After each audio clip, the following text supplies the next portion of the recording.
Coming to paperback and e-readers this April, Isis, the main event. It's carnage inside of a steel cage as the goddess next door steps in the squared circle against the beast from the falls in this all-new Isis series adventure. Get Isis, the main event, this April. Yesterday, Bob Iger, the CEO of Disney, decided to step down from his position as Chief Executive Officer of one of the most powerful entertainment companies in the world. And this surprised a lot of people, but I was not surprised at all. Now, some are speculating that your Bob Iger stepped down either to enter into the world of politics or to move to a new phase of his career. Now, your Bob Iger, as I see it, is leaving his position at Disney primarily because he has peaked and he sees that the future of Disney is not going to be a pretty one. And because he sees a dark future for Disney, what he wants to do is get out while the getting is good before he is held accountable for the complete decline and possible collapse of Disney. Now, over the last 10 years, Bob Iger has supervised a Disney that has become an extremely dominant powerhouse as related to American media. And under his tenure as CEO of Disney, Disney became extremely dominant with purchases of assets like Lucasfilm and Marvel Entertainment. And it became one of the most powerful entertainment companies in the world with the purchase of Fox and the acquisition of the entire Fox catalog. Now, over the last couple of years, Disney has now taken control of 40% of the American movie and entertainment marketplace and controls a good 40% of the movies being released. And with that type of power over the entertainment industry, you would think that Bob Iger would remain around. However, the future for Disney is not going to be as pretty as some would expect by having so much dominance over the marketplace.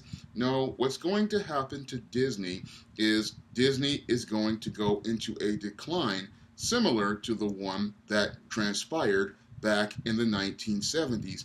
And Bob Iger does not want to be the one held to blame when Disney goes into that decline. Because in 2019, Disney hit its peak with the box office success of Avengers Endgame, which signaled the end of the Marvel Cinematic Universe for many of the fans that grew up with those movies. Now, over the last 10 to 11 years, your Disney has enjoyed tremendous success at the box office with the films of the Marvel Cinematic Universe as people continue to go see these movies to see the Thanos saga play over the last 10 years. And they've also enjoyed many other franchises like The Incredibles, Toy Story, and many other properties. However, that era of dominance is going to end, I believe, starting in 2020.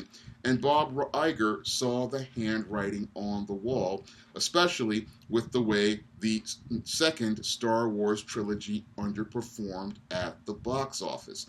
And with these tremendous successes hitting their peak, and even things like Disney Plus hitting their peak, Bob Iger, again, seeing the handwriting on the wall, is planning his exit strategy and is planning to get his golden parachute before Disney starts to turn to rust. Because what's happening at Disney right now is that, yes, Disney now controls 40% of the American box office. Unfortunately, they are going to have a serious content issue because even though they have bought and acquired the entire Fox catalog, bought Lucasfilm and Marvel, one of the big problems with buying all of those catalogs is those catalogs are extremely old. Star Wars is 40 years old and counting. Marvel has a lot of properties that are 40 plus and counting, and even some that are 80 years old and counting.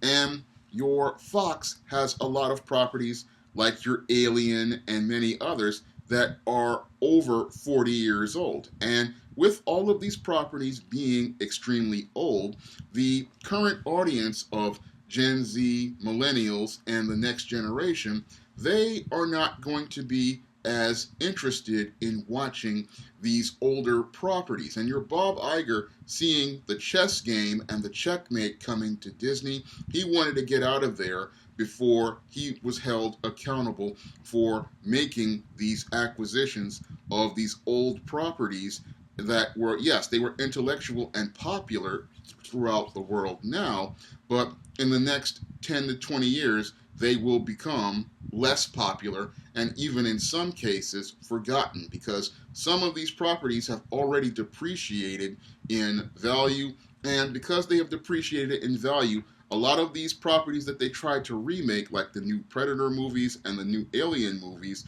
they just don't perform as well as they did back in 1979 or 1986 when the original Predator came out. And this is something that had Bob Iger really nervous, because he knew that Disney took out a lot of loans in order to buy the Fox property and buy the entire Fox catalog. And Disney is going to be saddled with a bunch of debt as related to a lot of these older, aging properties.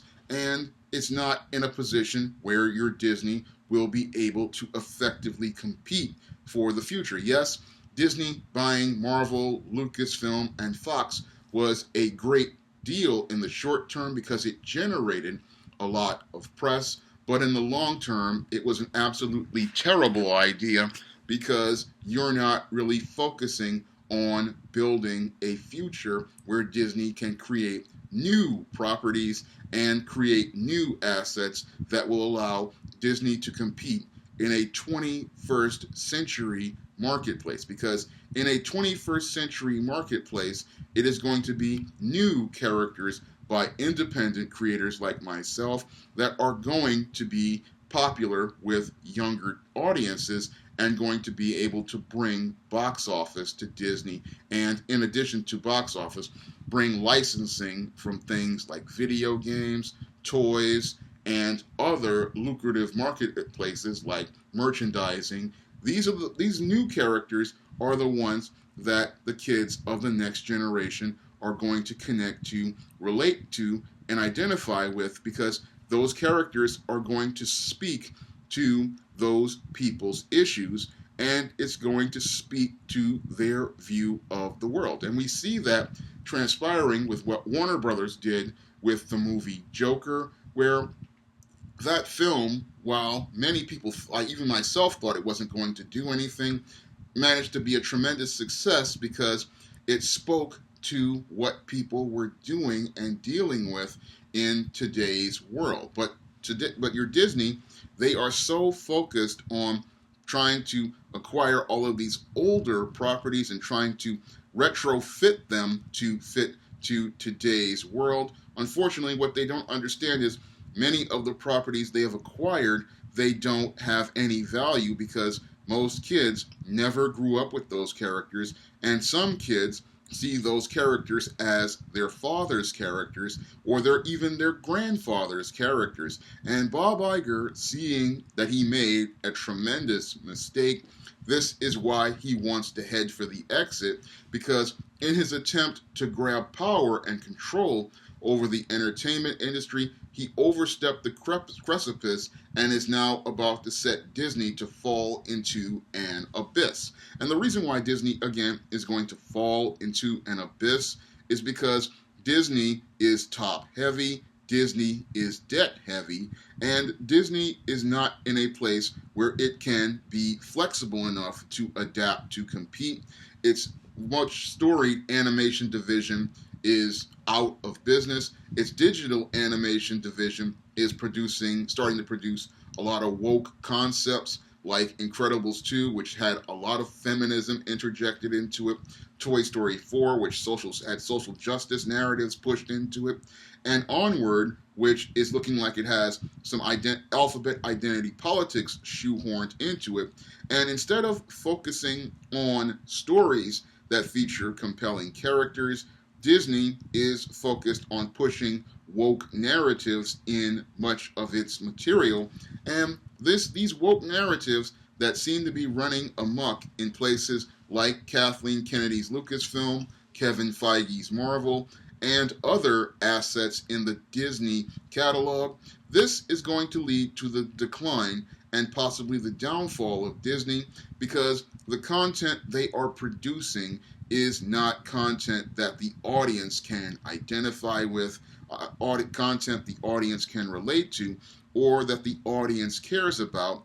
And Bob Iger, seeing again that handwriting on the wall, is trying to get out of Disney before Disney starts one of the worst periods in its history since the era of the 1970s and the early 1980s, where Disney was producing bombs like The Black Cauldron and struggling at the box office with films that were considered to be some of the worst in the history of the business. Now, when I look at Disney, again, long term, they are in some really bad shape.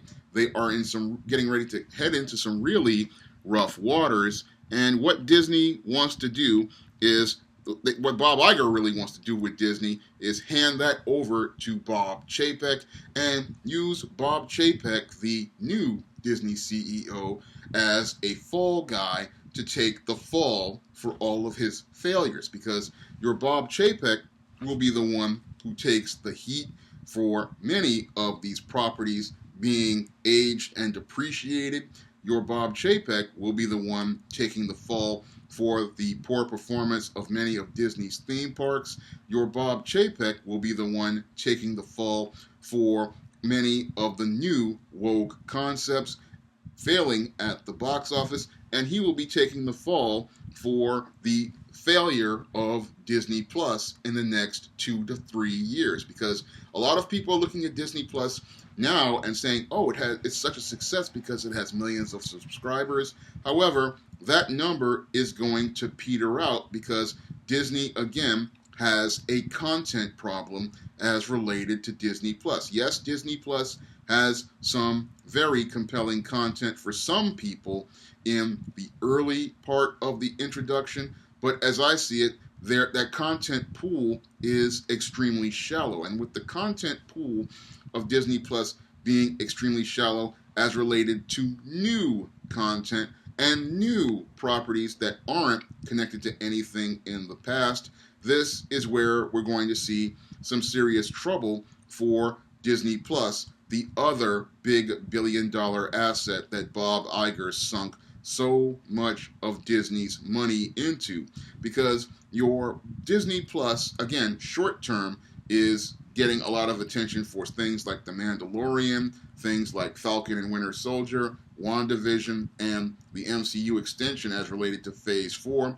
But when you look at Disney Plus in the long term, you see a problem because there's no new original content connected to no other intellectual properties, because that's what's going to sell to the younger generation in the 2020s, the young kids, the tweens, the teens, the big money makers for Disney.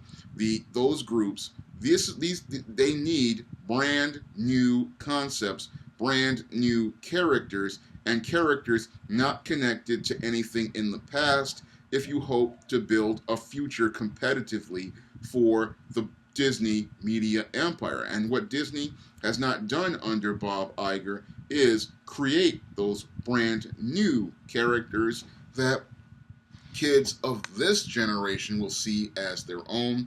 Instead, what they've done over the last 10 to 15 years of Bob Iger being in charge is rely on old franchises, rely on multiple sequels, rely on multiple remakes, and there has been no real vision for building a competitive Disney where they create brand new characters and tell stories of these times. Again, it's very similar to what happened with Disney under its CEO before Michael Eisner came over and rebuilt Disney into a competitive media empire, because your what was his name? Michael Eisner, he understood that he needed to make films and TV shows as related to these times, and oftentimes he focused on smaller budgeted films and TV shows featuring no-name actors in an effort to build new stars.